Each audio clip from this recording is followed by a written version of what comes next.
Fico aqui pensando sobre o que é o futuro da formação das pessoas em termos de ambiente de pesquisa. As pessoas hoje fazem mestrado, pós-graduação, mas olha só o modelo que eu acho que está equivocado. A pessoa vai fazer uma pós, vai fazer um mestrado, ela vai receber algo que já está pronto. Então, eu quando fui convidado para dar aula na FGV, eu recusei, porque o que eles fazem? Né? O coordenador do curso da faixa que eu dava aula era um curso que é mais ou menos do CRI, era um curso de pós que cada professor dava o que achava que tinha que dar. Não era uma coisa replicante. Né? A Fundação Getúlio Vargas, a Fundação Dom Cabral, eles fazem um curso, contratam vários professores para dar o mesmo curso em vários lugares, então claramente eles precisam empacotar o curso, eles precisam pasteurizar o curso para que o aluno que está recebendo o curso em São Paulo seja mais ou menos a coisa parecida com o Rio. Quer dizer, num mundo de tanta mudança que a gente está passando, você pasteurizar, você não dá liberdade para as pesquisas. Quer dizer, esse modelo, eu sempre digo isso, se a gente estiver trabalhando com algo que está estruturado e que não se modifica, sei lá, nós estamos falando de plataforma de petróleo, ou estamos falando da extração de minério, que ainda continua mais ou menos do mesmo jeito. Então, o cara receber aquele material todo, aquilo ali não está mudando. Mas o cara vir falar de digital e pasteurizar, né, esse tipo de coisa, e inclusive não colocar a diversidade de opiniões que existem sobre todos esses assuntos, transformação digital. Tem ali umas 4 ou 5 linhas de pensamento sobre transformação digital que são invisíveis, que ninguém vê, e que todo mundo acha que está se falando a mesma coisa. Não está. A ciência é um ambiente de diálogo, são escolas de pensamento, são maneiras de pensar diferentes que estão competindo para aparecer, né, para ficar mais perto do Sol. Então é importante que você tenha essa conversa. Então estou falando isso porque a Bimodais, o case que a gente criou aqui, é um instituto de pesquisa, entre aspas, porque não tem nada de instituto, né? É um ambiente de pesquisa progressiva que vai caminhando, pensando, refletindo sobre a questão. Começamos pelo digital, né? E aí percebemos que precisava de uma ferramenta para poder operar o digital, e escolhemos a ciência da inovação, e aí percebemos que a ciência da inovação e a inovação precisa ser dividida entre a civilização, o contexto geral, a gente precisa entender o contexto geral. E aqui, no caso, nós temos uma revolução civilizacional, poderia não estar neste momento de mudança civilizacional, mas você precisa entender o contexto geral, porque a pessoa inova para algum lugar. E ela, querendo ou não, ela tem que inovar na direção da tendência que está havendo. Então, se a gente está com carruagem e a tendência é aparecer carro, a gente tem que ir na tendência dos carros. Se a gente está na medicina, se a gente está na tendência da operação do apêndice, abrindo 3 buraquinhos, e a pessoa corta a barriga, a gente tem que ir na direção daquilo que é mais fácil para as pessoas. A gente tem que entender o contexto.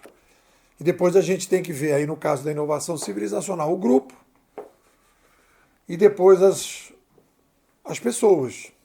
E aí a gente foi passando por tudo isso e chegamos nas pessoas. Né? Chegamos nas pessoas. E aí a gente precisa desse modelo para a gente poder operar. Então eu acho que a gente está chegando, eu estou mais ou menos há 2 anos trabalhando com inovação pessoal, lendo muitas coisas, e acho que a gente está chegando e eu acho que esse livro da Susan digamos assim, a percepção de que a gente chegou ali numa estrutura. A gente chegou num determinado momento em que, meu filho, até comentei isso no artigo de ontem, né?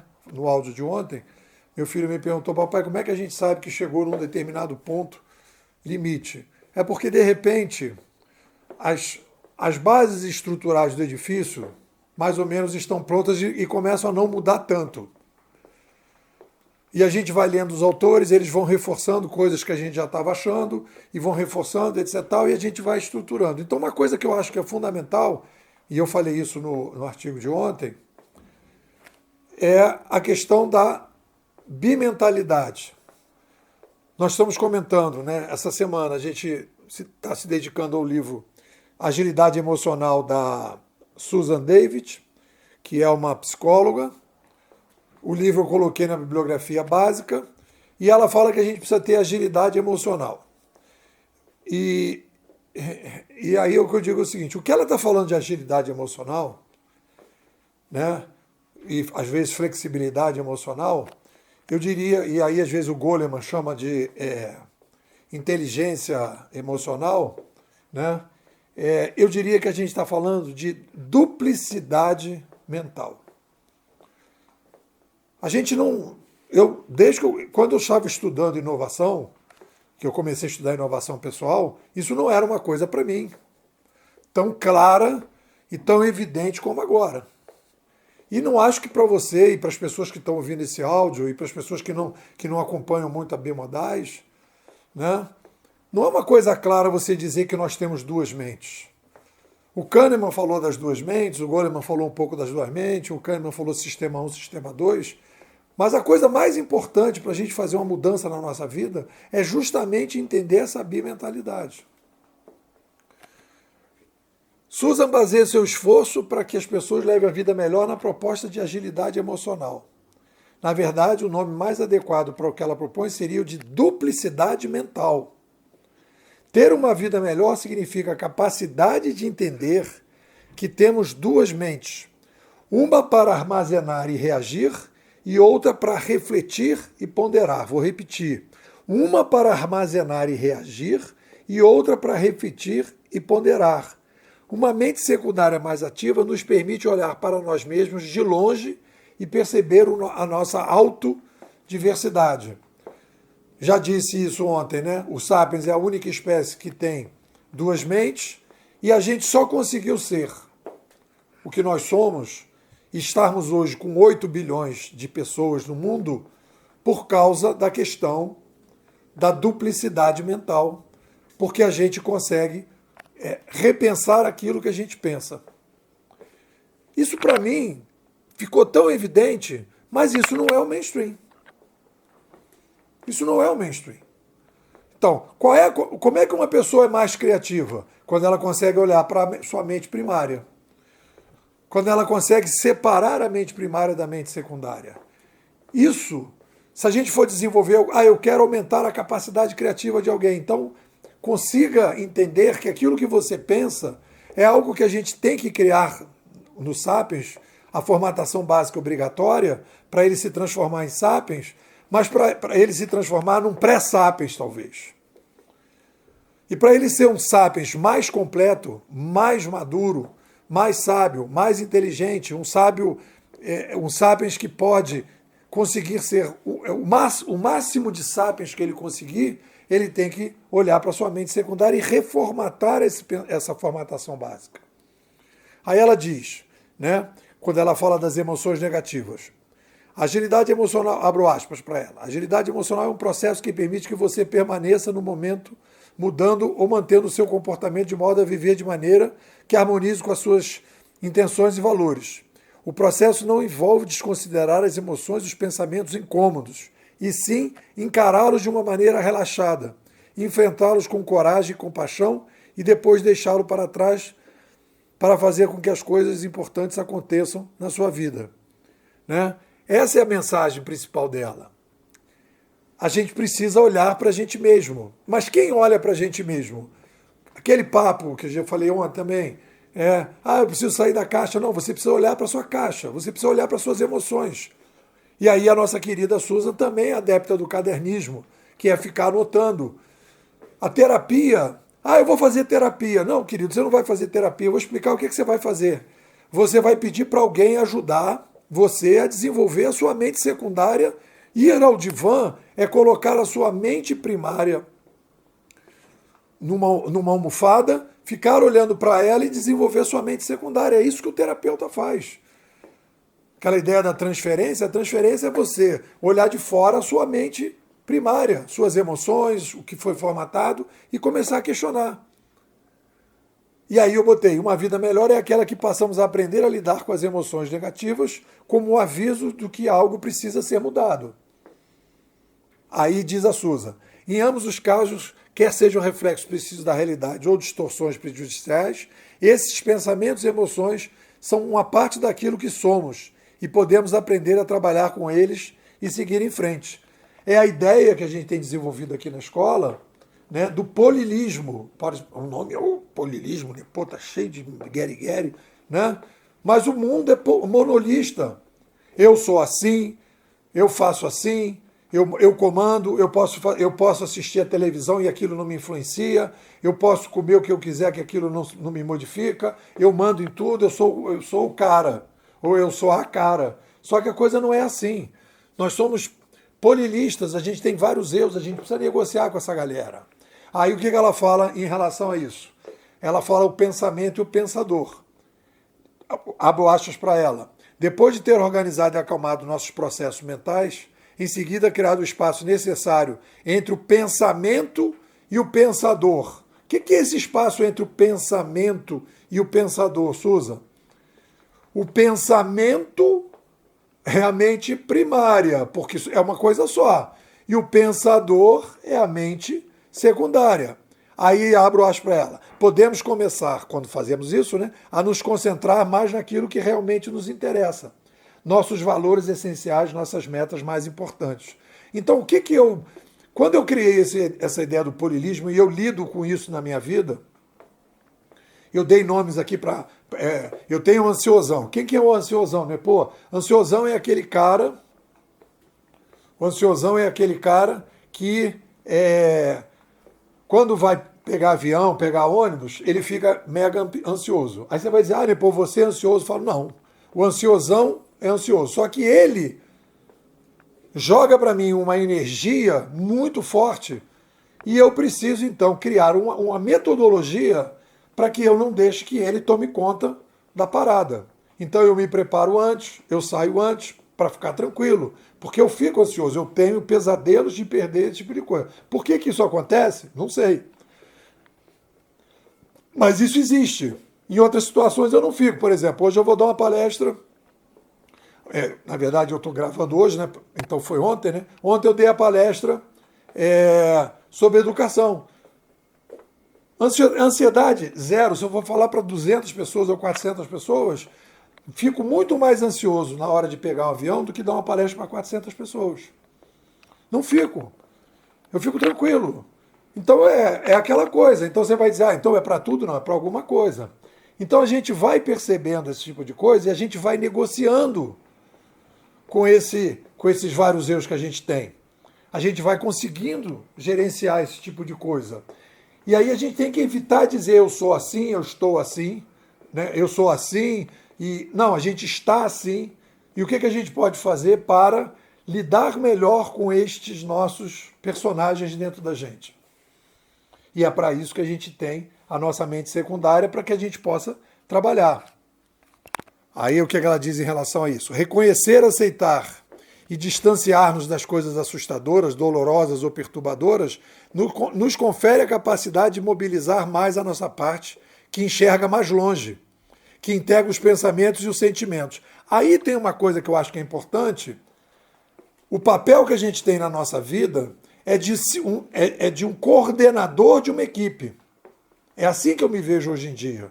Eu sou um coordenador de uma equipe, um CEO da minha startup, em que tem vários personagens dessa startup que eu tenho que saber gerenciar essa galera toda.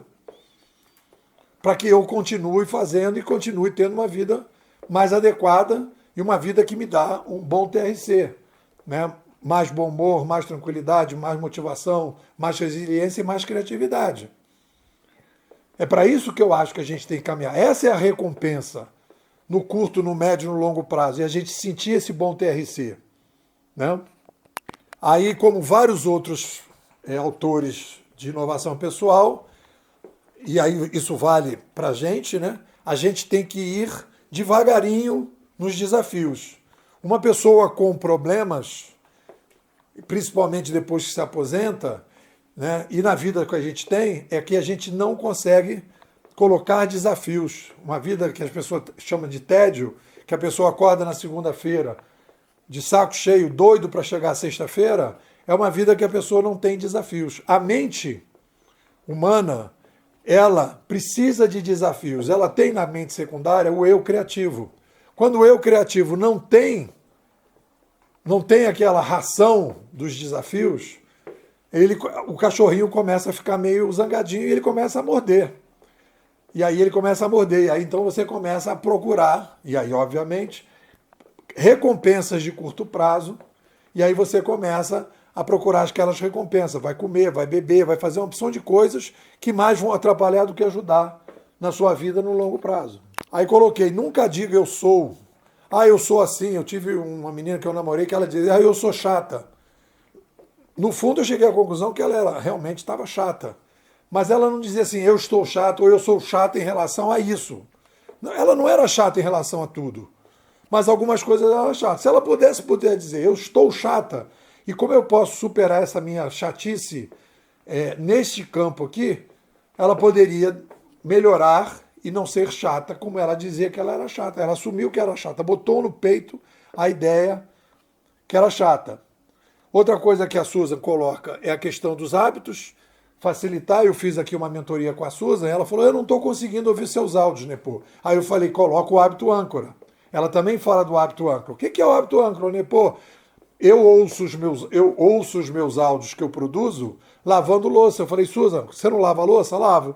Na hora que você vai lavar a louça, bota um fone e ouve os áudios. Vai varrer a casa, tem um dia que você varre a casa, vai fazer alguma coisa, vai ficar esperando a lavadora lavar a roupa numa determinada lavanderia, então bota o áudio. Vai andar de bicicleta, bota o áudio. Vai de carro não sei para onde, bota o áudio e aí vai ouvindo, né? E aí então a gente tem as frases. Coragem não é ausência de medo. Coragem é caminhar no medo. Nosso tempo neste planeta é limitado, de modo que faz sentido tentar usá-lo sabiamente de uma maneira que resulte em algo pessoalmente significativo. Você torna mais fácil a criação de um novo comportamento se adicioná-lo a um hábito já existente, o que significa que você não precisa fazer um grande ajuste na sua rotina. E para fechar a frase que eu dei um destaque no artigo, o enredamento começa quando você aceita os pensamentos como fatos. Vou repetir. O enredamento começa quando você aceita os pensamentos como fatos. É isso. O que vocês dizem? Bom, pessoal, como eu disse aí no áudio, a gente tem hoje, se você falar assim, eu preciso de um diploma, beleza, já falei isso semana passada, vou repetir. Eu preciso de um diploma, vai fazer pós, vai fazer mestrado. A biomodagem não dá diploma. Agora, se você falar assim, eu preciso aprender, eu preciso me contemporaneizar, sair da cotidianação, sair desse ambiente cotidiano que você entra no Instagram, o que aconteceu hoje, o que fulano falou, o que não sei de quem, não sei o quê. E você quer participar de uma pesquisa viva, no contexto que a gente está vivendo, né, em que a gente já trabalha com a inovação da ciência da inovação, uma inovação civilizacional mais consistente, a inovação pessoal mais consistente, a inovação grupal, você quer acompanhar os projetos, você quer estar percebendo a caminhada, abraçando uma escola de pensamento, tendo aqui num esforço danado para entender, para organizar a bagunça que a gente está vendo, todo mundo querendo fazer palestrinha, todo mundo querendo aparecer, e a gente querendo aprender, a gente querendo estudar, e a gente querendo, né, com toda a dificuldade que a gente tem, de fazer a diferença para ajudar as pessoas. Então, se você quer uma coisa desse tipo, eu acho que você tem que vir para a Biomodais. Agora nós estamos nesse mês 630, você fica até o final de dezembro, você vai participar das lives, vai ter acesso aos áudios, você vai ter acesso a todos os áudios inclusive do início da jornada, dessa imersão, o acesso aos livros que a gente está produzindo, E você vai participar, vai ter as lives, vai conhecer as pessoas. De repente você vem fazer mentoria e você vai dar um upgrade na sua vida, coisa que de repente você não vai ter em outros lugares. Então estou chamando você. Vamos sair aí de Matrix? Toma a pílula vermelha e vamos embora. O que tu me diz?